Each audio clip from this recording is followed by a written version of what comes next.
Hello students, போன வீடியோவில் chapter 3ல continue பார்த்துட்டு இருந்தோம். ஸோ அதில் அட்வான்டேஜஸ் ஆஃப் MBO பார்த்தோம். தென் இப்போ இதில் டிஸ்அட்வான்டேஜஸ் ஆஃப் MBO ஸோ அதை பார்க்க போகிறோம். ஸோ அட்வான்டேஜஸ் நிறைய இருந்தது. ஸோ அதே மாதிரி டிஸ்அட்வான்டேஜஸும் இருக்குது. ஸோ அதில் first one, MBO fails to explain the philosophy. Most of the executives does not know how MBO works. So என்ன சொல்கிறாங்க, MBO வந்து ஃபெயில் ஆகிடுச்சு. இந்த ஃபிலாசபி MBO அப்படிங்கிற ஒரு ஃபிலாசபி வந்து என்ன ஆகிடுச்சு, ஃபெயில் ஆகுது. ஏன் அப்படின்னு சொல்கிறாங்க அப்படின்னு சொல்லி பார்த்தோன்னா, most of the executives do not know how MBO works. So இந்த MBO வந்து எப்படி ஒர்க் ஆகுது, இந்த MBO சிஸ்டம் வந்து எப்படி நம்ம ஒரு ஆர்கனைசேஷனில் நம்ம அப்ளை பண்ணுறோம், அது எப்படி ஒர்க் ஆகுதுங்கிறதே நமக்கு நிறைய பேருக்கு தெரியாததுனால, அது மட்டும் இல்லை வாட் இஸ் MBOனா என்ன அப்படிங்கிறது நிறைய எக்ஸிக்யூட்டிவ்ஸ்க்கு தெரியறதில்ல. And why is MBO necessary. So MBO அப்படிங்கிறது எதுக்கு தேவை அப்படிங்கிறதோ அதோட பர்பஸும் நமக்கு என்ன பண்ணல தெரியல. And how participants can benefit by MBO. So அது மட்டும் இல்லாமல் அதில் யாரெல்லாம் இன்வால்வ் ஆகிட்டு இருக்காங்க, அதனால என்ன பெனிஃபிட் இருக்குது, ஸோ இதெல்லாம் என்ன பண்ணுறதில்ல தெரியாததுனால இந்த ஃபிலாசபி என்ன ஆகுது, ஃபெயிலியர் ஆகிடுச்சு. ஸோ இது ஒரு டிஸ்அட்வான்டேஜஸ் நமக்கு இருக்குது. தென் second one, MBO is a time consuming process. So MBO அப்படிங்கிறது எதனால டைம் கன்சியூமிங் ப்ராசஸ் அப்படின்னு சொல்கிறாங்க, இதனால அவங்களுக்கு கொடுத்துருக்கக்கூடிய ஒர்க்கை என்ன பண்ணுறாங்க, அவங்க எடுத்துகிட்டு செய்யும்போது என்ன இருக்குது, டைம் வந்து நிறைய ஆகும். ஸோ நம்ம MBO அப்படின்னு சொன்னாவே என்ன இருக்குது, ஷார்ட் டேர்ம் ஆப்ஜெக்டிவ்ஸை நம்ம அட்டைன் பண்ணுறதுக்கு தான், சரியா. ஸோ அது மட்டும் இல்லாமல் லாங் டேர்ம் ஆப்ஜெக்டிவ்ஸும் அங்கே இருக்குது. அங்கே சுப்பீரியர்ஸ் நிறைய எடுத்து செய்யும்போது லாங் டேர்ம் ஆப்ஜெக்டிவ்ஸும் என்ன பண்ணுறோம், நம்ம அங்கே பார்த்துட்ருக்கோம். ஸோ அப்படி இருக்கும்போது நிறைய டைம் கன்சியூம் ஆகும். இப்போ லைக் ஃபார் எக்ஸாம்பிள் என்ன சொல்லலாம்னு சொல்லி பார்த்தோன்னா, இப்போ லைக் ஒரு சின்ன கன்சர்ன் ஆர்கனைசேஷனில் என்ன பண்ணுறாங்க, ஒரு மினிமம் பார்த்தாலும் ஒரு 100 பீப்புளாவது ஒர்க் பண்ணுவாங்க இல்லையா. ஸோ அதுவே ஒரு கார்ப்பரேட் கன்சர்ன் ஒரு பெரிய லெவலில் இருக்கக்கூடிய அந்த ஆர்கனைசேஷனில் என்ன பண்ணுவாங்க, தௌசண்ட்ஸ் ஆஃப் பீப்புள்ஸ் மேலே என்ன பண்ணுவாங்க, ஒர்க் பண்ணுவாங்க. ஸோ அப்படி ஒர்க் பண்ணும்போது நிறைய வந்து என்னாகும், டைம் கன்சியூமிங் ப்ராசஸ் நிறைய இருக்கும். டைம் கன்சியூமிங் ப்ராசஸ் வந்து என்ன இருக்குது, நிறைய தேவைப்படும், நிறைய டைம் வந்து என்ன ஆகும், நமக்கு செலவாகும். And much time is needed by senior people for framing the MBO. So நிறைய ஒர்க்கர்ஸ் இருக்காங்க, நிறைய பீப்புளை வந்து நம்ம ஹேண்டில் பண்ணணும் அப்படின்னு சொல்லும்போது அங்கே நிறைய டைம் தேவைப்படும். அது மட்டும் இல்லாமல் சீனியர் பீப்புளுக்கு MBOவை ஃப்ரேம் பண்ணுறதுக்கு நிறைய டைம் வேணும். Then next, it leads to heavy expenditure and also requires heavy paper work. So என்ன பண்ணுறாங்க, நிறைய செலவும் ஆகும். அங்கே நிறைய ஒர்க்கர் இருக்கும்போது அங்கே ஆட்டோமேட்டிக்காக என்ன ஆகும், செலவும் நிறைய ஆகும். அந்த கம்பெனி ரன் பண்ணுறதுக்காகட்டும் அல்லது நிறைய விஷயங்களில் செலவுகள் நிறைய இருக்கும். தென் ஹெவி பேப்பர் ஒர்க்கும் நிறையா இருக்கும். ஸோ அப்போது இதெல்லாம் இது ஒரு டிஸ்அட்வான்டேஜஸாக இந்த MBO சிஸ்டமில் சொல்கிறாங்க. Then third one, MBO emphasizes only on short term objectives and does not consider the long term objectives. So MBO வந்து எதை பேஸ் பண்ணியிருக்கு பார்த்தோன்னா, ஷார்ட் டேர்ம் ஆப்ஜெக்டிவ்ஸை பேஸ் பண்ணி தான் இருக்குது. ஸோ அப்போது லாங் டேர்ம் ஆப்ஜெக்டிவ்ஸ் என்ன பண்ணுறதில்ல, நம்ம கன்சிடர் பண்ணுறதில்ல இந்த சிஸ்டமில். ஸோ இப்போ இது ஒரு நமக்கு டிஸ்அட்வான்டேஜஸாக இருக்குது. தென் the status of subordinates is necessary for proper objective setting, but this is not possible in the process of MBO. So அங்கே ஒர்க் பண்ணக்கூடிய ஒவ்வொரு சப்பார்டினேட்ஸுடைய ஸ்டேட்டஸ் அப்படிங்கிறது ரொம்ப முக்கியம். பட் நம்ம அங்கே வந்து என்ன பண்ண முடியாது, அதை நம்ம ஃபாலோ பண்ண முடியாது. It's not possible. So status wise அவங்களுக்கு இருக்கக்கூடிய அந்த ஒவ்வொரு விஷயத்தையும் நம்ம எல்லாம் என்ன பண்ண முடியாது, நம்ம ப்ராப்பராக அவங்களுடைய ஆப்ஜெக்ட் செட்டிங்ஸை நம்ம எல்லாம் பண்ண முடியாது, பார்க்க முடியாது. தென் அதே மாதிரி அடுத்ததாக fifth one, MBO is rigid one. So rigid one அப்படின்னு சொன்னால் என்னது, மாற்றம் இல்லாத ஒரு விஷயம். ஸோ மாறாமல் இருக்கக்கூடிய ஒரு நிலையான ஒரு விஷயம், சரியா. ஸோ மாற்ற முடியாது அப்படின்னு சொன்னால் என்னது, அங்கே என்னென்ன நிறைய நம்ம முன்னாடியே சொல்லியிருக்கோம், ஃப்ராங்க் டிஸ்கஷன் இருக்கும், எல்லாரும் கலந்துரையாடி தான் என்ன பண்ணுவாங்க, ஒரு டெசிஷன் எடுப்பாங்க அல்லது ஒரு கோல் செட் பண்ணுவாங்கன்னு சொல்லியிருக்கோம். ஸோ அப்போது அங்கே என்ன இருக்குது, அப்போ அது மட்டும் இல்லாமல் அங்கே ஷார்ட் டேர்ம் ஆப்ஜெக்டிவ்ஸ் தான் அங்கே என்ன இருக்குது, அங்கே செல்லுபடி ஆகும் சொல்லியிருக்கோம். இதில் MBO சிஸ்டமில். ஸோ அப்படி இருக்கும்போது objective should be changed according to the changed circumstances external and internal. If it is not done the planned results can not be obtained. என்ன சொல்கிறாங்க, அதுவே இப்போ நம்ம ஏதாவது ஒரு விஷயத்தில் நம்ம ஏதாவது ஒரு டைமில் நம்மளுடைய கோல் செட்டிங்கில் ஏதாவது ஒரு சேஞ்ச் கொண்டு வரணும், அப்படி ஒரு சூழ்நிலை ஏற்பட்டுச்சு அப்படின்னு சொல்லி பார்த்தோன்னா அந்த டைமில் நம்ம அந்த சேஞ்சஸ் பண்ணுறது அப்படிங்கிறது ரொம்ப கஷ்டம். ஏன் அப்படின்னு சொன்னால் அவங்களுக்குன்னு ஒரு கோல் செட்டிங் பண்ணி அவங்க அந்த வேலையை க்ளீனாக அவங்க வேலை செஞ்சு போயிட்டுருப்பாங்க. ஸோ அப்போ அதில் போய் என்ன பண்ண முடியாது, உடனடியாக நம்ம மாற்றம் தெரிவிக்கணும் அப்படிங்கிறது கஷ்டம். ஸோ அது மட்டும் இல்லாமல் லைக் ஃபார் எக்ஸாம்பிள் என்ன சொல்லலாம், வெளியிலலாம் பார்த்தோன்னா நமக்கு இப்போ ஒரு கஸ்டமருடைய அந்த ப்ராடக்ட் நம்ம உற்பத்தி பண்ணுறோம், அந்த ப்ராடக்ட் வந்து வெளியில் போகுது, அதில் ஏதாவது சம் சேஞ்சஸ் கொண்டு வரணும், கஸ்டமர்ஸ் வந்து கன்சியூமர்ஸோட டேஸ்ட்டில் வந்து இது நல்லா இல்லை, பெஸ்ட்டாக இல்லை, இன்னும் கொஞ்சம் சேஞ்சஸ் கொண்டு வந்தால் நல்லாயிருக்கும் அப்படின்னு சொல்கிறாங்கன்னா அதை வந்து என்ன பண்ண முடியாது, உடனே வந்து இந்த ஷார்ட் டேர்ம் அப்ஜெக்டிவ்ஸில் நம்ம சேஞ்ச் பண்ணுறதுங்கிறது முடியாது. ஏன் அப்படின்னு சொன்னால் ஆல்ரெடி நம்ம என்ன பண்ணியிருக்கோம், ப்ரீஃப் டிஸ்கஷன் போட்டு அவங்களுக்கு கலந்துரையாடி என்ன பண்ணியிருக்கோம், அந்த டெசிஷன் எடுத்து நம்ம அந்த கோல் செட் பண்ணி நம்ம அந்த வேலையை செய்கிறோம். ஸோ அப்போ உடனே செய்ய முடியாதது அப்படிங்கிறது என்னது, இதில் இருக்கக்கூடிய ஒரு டிஸ்அட்வான்டேஜஸாக இருக்குது. And next will discuss about management by exception, MBE.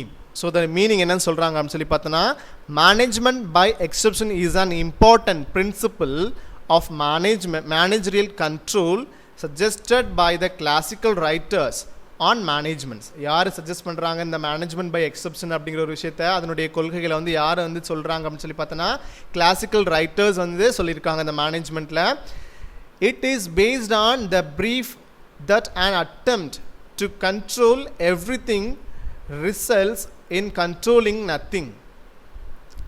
Management by exception is a style of business management that focuses on identifying and handling cases that deviate from the norms. So என்ன சொல்கிறாங்க, அந்த நார்ம்ஸ்லேருந்து கொடுக்கக்கூடிய ஒரு நார்ம்ஸ்லேருந்து நம்ம எப்போ deviate ஆகுறோமோ, so இப்போ like for example சுப்பீரியர்னால் அவங்களுக்கு இந்த கோல் இருக்கும், சப்பார்டினேட்ஸ்னால் அவங்களுக்கு இந்த மாதிரி ஒரு கோல் செட் பண்ணி அவங்களுடைய ஒர்க்கை செஞ்சுட்டு இருப்பாங்க. ஸோ அப்போது நார்மலாக போயிட்டு இருந்தது அந்த ஒர்க்கு அப்படின்னு சொன்னால் அங்கே எந்த பிரச்சனையும் இல்லை, சரியா.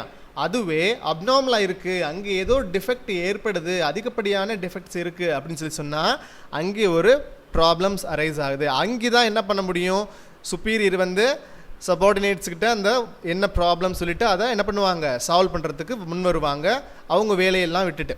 ஆனால் அதர்வைஸ் என்ன பண்ணணும், நார்மலாக என்ன பண்ணணும், அவங்களுடைய வேலை அவங்க கொடுத்துருக்க லிமிட்டுக்குள்ளே அவங்களுக்கு ப்ராப்ளம்ஸை சால்வ் பண்ணிவிட்டு அவங்க நீட்டாக ஒர்க் பண்ணணும். அதுதான் என்னது MBOனுடைய முக்கியமான ஒரு objective, short term long term அப்ஜெக்டிவ்ஸில் நம்ம சொல்லியிருக்கோம். ஸோ அதே மாதிரி தான், ஸோ அவங்களுடைய நார்ம்ஸ்குள்ளே என்ன பண்ணணும், நார்ம்ஸ்குள்ளே நம்ம அந்த ஒர்க் போயிட்டு இருந்துச்சு அப்படின்னு சொன்னால் எந்த ப்ராப்ளமும் இல்லை, எந்த டீவியேஷன் இல்லாமல் இருந்ததுன்னா ப்ராப்ளம் இல்லை. ஸோ அதுக்கு தான் லைக் ஃபார் எக்ஸாம்பிள் சொல்கிறாங்க. For example, the production manager establishes quality control standards wherein 5 defects per 100 units produced or permissible. So என்ன சொல்கிறாங்க, 100 யூனிட்ஸுக்கு 5 டிஃபெக்ட்ஸ் வரலாம், சரியா. ஒரு ப்ரொடக்ஷன் மேனேஜர் வந்து அவங்களுடைய எப்படி ஒரு குவாலிட்டி கண்ட்ரோல் பண்ணணும் அப்படின்னு சொன்னால் 100 யூனிட்ஸில் 5 டிஃபெக்ட்ஸ் என்ன பண்ணலாம், வரலாம், அது அட்மிஷபிள், இது வந்து என்னது பெர்மிசபிள் அப்படின்னு சொல்கிறாங்க. so long as the number of defects does not exceed 5. So எப்போ வந்து அந்த டிஃபெக்ட்ஸ் மீன்ஸ் என்ன, ஃபால்ட்டு, அந்த நம்ம குட்ஸை ப்ரொடியூஸ் பண்ணுறதுல இருக்கக்கூடிய ஃபால்ட், ஏதாவது மிஸ்டேக்ஸ் வருது, டிஃபெக்ட்ஸ் வருதுன்னா அதுதான் சொல்கிறாங்க. ஸோ 100 யூனிட்ஸுக்கு 5 வரைக்கும் 5 நம்பர் வரைக்கும் என்ன பண்ணலாம், டிஃபெக்ட் வரலாம். அதற்கு மேலே போகுது, எக்ஸீட் ஆகுது அப்படின்னு சொன்னால் அங்கே வந்து என்ன பண்ணுவாங்க, அந்த 5க்குள்ளே வந்துருச்சு அப்படின்னு சொன்னால் அந்த சூப்பர்வைசர் 4 மேன் அந்த சபார்டினேட்ஸுக்குள்ளே என்ன பண்ணுவோம், அந்த ப்ராப்ளம் சால்வ் ஆகிடும், அவங்களே பார்த்துப்பாங்க இனிமேல் எப்படி வராமல் தவிர்த்துக்கிறது அப்படின்னு சொல்லிட்டு. அதர்வைஸ் அது எக்ஸீட் ஆயிடுச்சு அப்படின்னு சொல்லி பார்த்தோன்னா will handle the wherever there are more than 5 defects the matter will be reported to the production manager. So யாருக்கு வந்து அந்த கம்ப்ளைண்ட் வந்து போகும், ப்ரொடக்ஷன் மேனருக்கு, அதாவது சீனியர் மேனேஜருக்கு போயிடும். ஸோ 5 டிஃபெக்ட்ஸ் மேலே 100 யூனிட்ஸில் 5 டிஃபெக்ட்ஸ் மேலே வந்துருச்சு அப்படின்னு சொன்னால் என்ன ஆகிடும், அந்த கம்ப்ளைண்ட்டு ப்ரொடக்ஷன் மேனேஜருக்கு, சீனியர் மேனேஜருக்கு போயிடும். சரி, அப்படி போகும்போது தான் என்ன பண்ணுவாங்க, அவங்க தலையிட்டு அந்த ப்ராப்ளம்ஸை சால்வ் பண்ணுவாங்க. எதனால இந்த ப்ராப்ளம் வந்தது, அது எப்படி சால்வ் பண்ணலாம், யார் ஒர்க்கர் காரணமாக அல்லது மெஷினரி காரணமாக, ஸோ இந்த மாதிரி என்ன ப்ராப்ளம்ஸ் சொல்லிவிட்டு அதுக்கு சொல்யூஷனும் பார்ப்பாங்க. And process of MBE. So MBEலையும் இதே தான் சொல்கிறாங்க, சேம் ப்ராசஸ். அவங்களோட ப்ராசஸ் என்ன, ஸோ எந்த ஒருத்தருக்கும் இப்போ சுப்பீரியர் இருக்காங்க, ஹையர் அஃபிஷியல்ஸ் இருக்காங்கன்னா அவங்களுக்குன்னு நிறைய ஒர்க் இருக்கும், நிறைய ஹெவி பேப்பர் ஒர்க் இருக்கும். ஸோ அது மட்டும் இல்லாமல் டைம் நிறைய தேவைப்படும். ஸோ அவங்களுக்கு இருக்கிற ஒர்க்கை விட்டுட்டு எப்பவும் வரக்கூடாது, அவங்களோட ஒர்க்கில் ஸ்மூத்தாக பண்ணணும் அப்படிங்கிறதுக்காக தான் என்ன பண்ணுறாங்க, இந்த MBO சிஸ்டமே கொண்டு வந்திருக்காங்க. அவங்கவுங்களுடைய வேலையை அவங்கவுங்க பார்க்கணுங்கிறதுக்காக. ஸோ அப்போ ட்ரபிள் வருது அப்படின்னு சொன்னால் எப்போ அவங்க தலையிடுவாங்க, மேஜர் ப்ராப்ளமாக இருக்கும்போது தான் என்ன பண்ணுவாங்க, அந்த சுப்பீரியர் வந்து என்ன பண்ணுவாங்க, தலையிடுவாங்க. ஸோ அப்படி தலையிடுறது தான். ஸோ அந்த மாதிரி இருக்கிறது அதோட ப்ராசஸ் என்னென்னா, இப்படி இருக்கிற சமயத்தில் தான் என்ன பண்ண முடியும், அவங்களுடைய தலையீடு இருக்கும். So primarily it is necessary to set objectives or norms with predictable or estimated results. These performance are assessed and get equated to the actual performance. Next, the deviation gets analyzed. எப்போ வந்து அதில் deviations வருதோ, so performance வந்து கரெக்டாக போயிட்டு இருந்தால் பரவாயில்ல, எப்போ அதில் டிஃபெக்ட்ஸ் அதிகமாக ஆரம்பிக்குது அல்லது ப்ராப்ளம்ஸ் அரைஸ் ஆக ஆரம்பிக்குதோ ஒர்க்கில், with an insignificant or no deviation, no action. So எந்த விதமான ப்ராப்ளம் வந்தது, பெரிய ப்ராப்ளம் இருக்குது சொன்னால் என்ன பண்ணுவாங்க, தலையிடுறதுக்கு வருவாங்க சுப்பீரியர். எந்த விதமான ஒர்க்கில் டீவியேஷன்ஸ் இல்லை அப்படின்னு சொன்னால், எந்த விதமான மாறுதலும் இல்லை, அவங்க கோல் செட் பண்ணது கரெக்டாக போயிட்டுருக்கு, டிஃபெக்ட்ஸ் எல்லாம் கம்மியாக தான் வந்துட்டு இருக்குது, அவங்க லிமிட்டுக்குள்ளே வந்துட்டு இருக்குன்னா எந்த விதமான ஆக்ஷனும் யாரும் எடுக்க போகிறதில்ல, அவங்க உங்களோட ஒர்க்கை ஸ்மூத்தாக செஞ்சுட்டு இருக்க போகிறாங்க. Is required and senior manager can concentrate on the other matters. So என்ன பண்ண மாட்டாங்க, மற்ற மேட்டர்ஸில் அவங்க கவனம் செலுத்துவாங்க அவங்களுடைய வேலைகளில். ஸோ இந்த விஷயத்தில் என்ன பண்ண மாட்டாங்க, தலையிட மாட்டாங்க. If actual performance deviates significantly, the issue needs to be passed to the senior manager. So எப்போ வந்து இந்த டீவியேஷன் அதிகப்படியாக இருக்கோ, அந்த ஆக்சுவல் பர்ஃபார்மன்ஸில் அதிகப்படியாக இருக்கோ, அந்த இஷ்யூ வந்து என்ன பண்ணப்படும், passed to the senior manager. So senior மேனேஜருக்கு அப்போ தான் அந்த ப்ராப்ளம் போகும். So as an exception has occurred, அங்கே தான் என்ன ஆகுது, அந்த எக்ஸெப்ஷன் வரும். அது வரைக்கும் என்ன கிடைக்கும், என்ன தான் பண்ணிட்டு இருப்பாங்க, சபார்டினேட்ஸ் அவங்க ஒர்க்கை பார்த்துட்டு இருப்பாங்க, சுப்பீரியர் அவங்களோட ஒர்க்கை பார்த்துட்டு இருப்பாங்க. எப்போ அந்த டீவியேஷன் வந்து அதிகப்படியாக ஆகுது, அவங்களோட லிமிட்டை விட தாண்டுதோ, அப்போ தான் என்ன பண்ணுவாங்க, அந்த சுப்பீரியர்ஸ் வந்து இதில் தலையிடுவாங்க. Finally the aim is to solve this exception immediately. So இப்போ என்ன ஆகும், அந்த சுப்பீரியர் வந்து தலையிடும்போது அந்த என்ன ஒரு ப்ராப்ளமாக இருந்தாலும் அதை என்ன பண்ணலாம், ஈஸியாக அதை டேக்கிள் பண்ணிடுவாங்க. தென் அட்வான்டேஜஸ் ஆஃப் MBE. ஸோ இப்போ நம்ம இதில் பார்க்க போகிற MBE மேனேஜ்மெண்ட் பை எக்ஸெப்ஷனில் இருக்கக்கூடிய அட்வான்டேஜஸ் என்ன. It saves the time of managers because they deal only with exceptional matters. என்ன பண்ணுவாங்க, இந்த மேனேஜர்ஸ் வந்து எதில் மட்டும்தான் டீல் பண்ணுவாங்க, எதில் மட்டும்தான் தலையிடுவாங்க, எக்ஸெப்ஷனல் மேட்டர்ஸில் மட்டும்தான் தலையிடுவாங்க. Then routine problems are left to subordinates. யார்கிட்ட விட்டுருவாங்க, அந்த ரொட்டீன் ப்ராப்ளம்ஸ் ஏதாவது வந்தது அப்படின்னு சொன்னால் அந்த சபார்டினேட்ஸ்டே விட்டுருவாங்க, அந்த ஒர்க்கரே அந்த ப்ராப்ளம் என்னவோ அதை சால்வ் பண்ணிடுவாங்க. ஓகேவா. Then second one, it focuses managerial attention on major problems. As a result there is better utilization of managerial talents and energy. So அது மட்டும் இல்லாமல் என்ன நடக்குது இப்போ இந்த அட்வான்டேஜஸில், மேனேஜ்மெண்ட் பை எக்ஸெப்ஷனில் என்ன ஒரு முக்கியமான அட்வான்டேஜஸ் இருக்குது அப்படின்னு சொல்லி பார்த்தோன்னா, எப்போ ப்ராப்ளம் அரைஸ் ஆகுதோ அப்போ அந்த மேனேஜரோட அட்டென்ஷன், அதாவது சுப்பீரியருடைய அட்டென்ஷன் அந்த ப்ராப்ளமில் வருது. ஸோ அப்போ என்ன பண்ணுவாங்க, அவங்களுடைய டேலண்ட்ஸ் அண்ட் எனர்ஜிஸ் வந்து என்ன பண்ணுவாங்க, யூட்டிலைஸ் பண்ணுவாங்க, என்ன ப்ராப்ளமோ அதை கரெக்டாக சால்வும் பண்ணுவாங்க. ஸோ அப்போ அவங்களுடைய டேலண்ட்ஸ் என்ன ஆகுது, அங்கே இன்க்ரீஸ் ஆகுது. ஸோ இது ஒரு நமக்கு advantage. And third one, it facilitates delegation of authority. So அத்தாரிட்டியை பற்றி நம்ம சொல்லியிருக்கோம், டெலிகேஷன் ஆஃப் அத்தாரிட்டி பற்றி முன்னாடி நான் எக்ஸ்பிளைன் பண்ணியிருக்கேன்.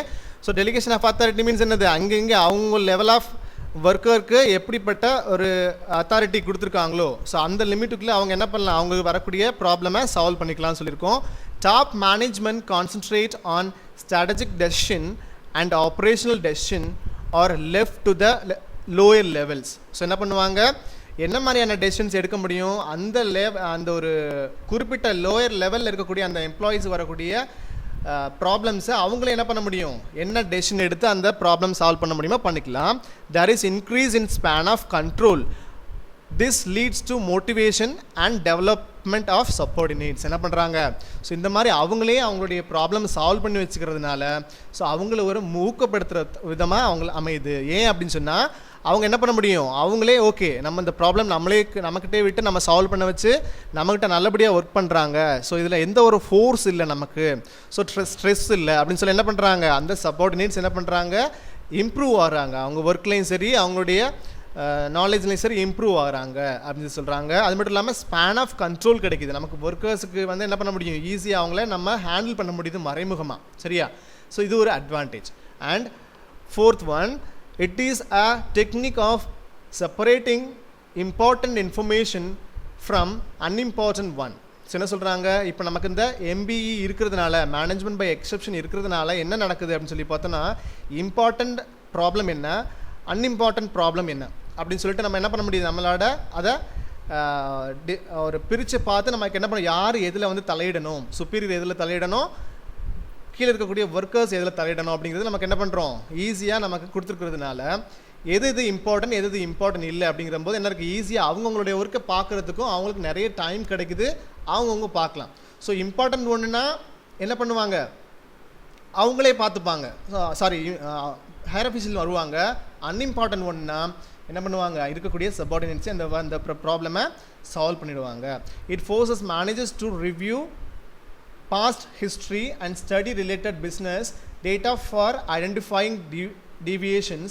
There is better use of knowledge of trends, history and available business data. So இப்போ முன்னாடியே நம்ம என்ன மாதிரியான ப்ராப்ளம்ஸ் வந்துருக்கு, ஸோ அதோட ஹிஸ்ட்ரி நம்ம எடுத்து பார்க்கும்போது என்ன இருக்குது, நமக்கு முன்னாடி நம்ம ரிவ்யூ பண்ணும்போது நமக்கு நிறைய ஐடியாஸ் கிடைக்கும், அங்கே இருக்கக்கூடிய ப்ராப்ளம் எப்படி சால்வ் பண்ணியிருக்காங்க இன் பாஸ்ட் அப்படின்னு சொல்லிட்டு என்ன பண்ண முடியும், நம்மளால் ஒரு ஐடியாவுக்கு வந்துட்டு அந்த நாலேஜை வச்சு நம்ம என்ன பண்ண முடியும், அங்கே இருக்கக்கூடிய ப்ராப்ளமை சால்வ் பண்ண முடியும்.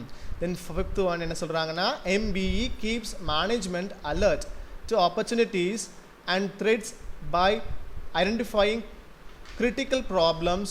It can avoid uninformed and impulsive action. என்ன சொல்கிறாங்க அப்படின்னு சொன்னால், ஸோ என்ன பண்ணுது, ஸோ MBE வந்து என்ன ஃபாலோ பண்ணுறதுனால என்ன இருக்குது, நமக்கு ஒரு மேனேஜ்மெண்ட் அலர்ட் கொடுக்குது. ஸோ நமக்கு தேவையான ஆப்பர்ச்சுனிட்டிஸை வந்து என்ன பண்ணுது, நமக்கு கொடுக்குது. தென் என்ன ப்ராப்ளம்ங்கிறத நம்ம ஐடென்டிஃபை பண்ண முடியுது. தென் கிரிட்டிக்கல் ப்ராப்ளமா இல்லை நார்மல் ப்ராப்ளமாங்கிறத பார்த்து நம்ம என்ன பண்ண முடியும், நம்ம அதை என்ன மாதிரியான ஆக்ஷன் கொடுக்கணுமோ சரியா அதை நம்மளால் செய்ய முடியுது அப்படின்னு சொல்கிறாங்க.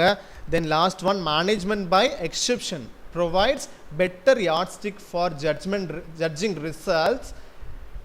என்ன சொல்கிறாங்க, மேனேஜ்மெண்ட் பை எக்ஸெப்ஷன் வந்து என்ன ப்ரொவைட் பண்ணுது, நமக்கு better yardstick for judging results. So நம்ம எப்படி அந்த ஒரு வேலையை செஞ்சு முடிச்சிருக்கோம் அப்படிங்கிறது நமக்கு ஒரு அளவிடக்கூடிய ஒரு அளவுகோல் மாதிரி, சரியா அளவுகோல் மாதிரி நமக்கு என்ன பண்ணிருக்கு, நமக்கு இந்த மேனேஜ்மெண்ட் பை எக்ஸெப்ஷன் நமக்கு செயல்படுது. ஸோ இது ரொம்ப ரொம்ப இம்பார்ட்டன்ட் பெனிஃபிட்.